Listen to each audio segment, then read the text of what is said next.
Hello everybody. In this video, we are going to compare the input lag of MK1 on the PC, PS5, and Xbox Series X.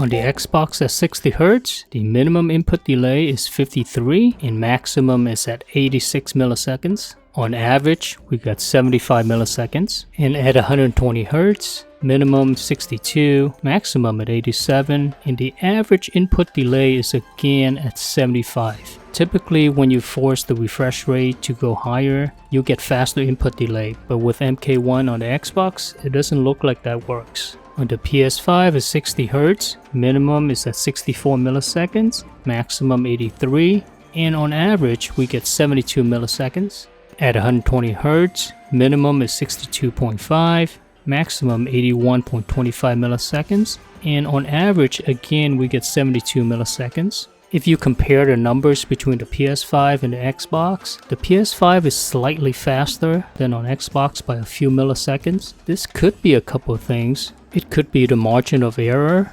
I usually give it about 5 milliseconds plus or minus, but I don't think this is the case. I actually think the PS5 is faster than on the Xbox in this test, and the reason for that is I use the DualSense Edge on the PS5, and of course, the DualSense Edge does not work on the Xbox.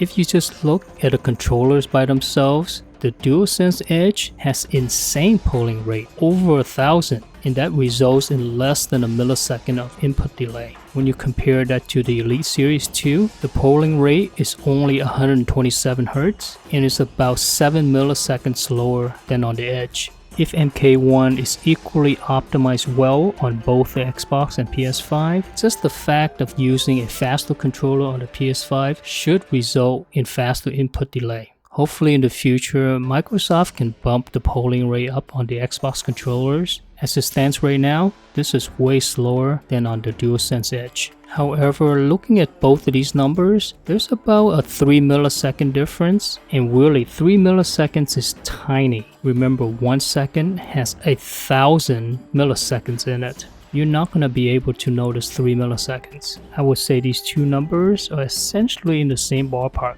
With the PC version, we have an option to turn on VSync on or off. On the consoles, you're stuck with it being on. At 60 Hz, VSync on, minimum is 93, maximum is 110 milliseconds. On average, it's 102 milliseconds. This is way slower than on the consoles. But as soon as you turn VSync off, look at this. Input lag is reduced significantly, with minimum at 29, maximum at 57, and on average it went down to 42 milliseconds. That's from 102. That's insane. At 120 Hz, VSync on, minimum at 32, maximum 53, and on average we get 40 milliseconds. By doubling the refresh rate, even with VSync on, we still have faster input delay than at 60 Hz and VSync off, and at 120 Hz, VSync off, it gets reduced even further. Minimum at 28, maximum 45, and on average only at 36 milliseconds. That's insanely fast. The fastest option you can do is on PC, VSync off at a high refresh rate. The higher the better.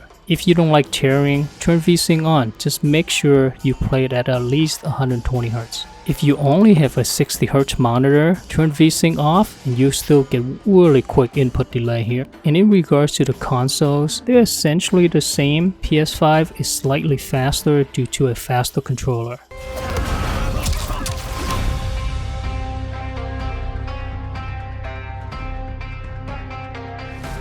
Alright, hopefully you enjoyed the video and found it to be interesting. If you did, give it a like, subscribe for more. Take care now.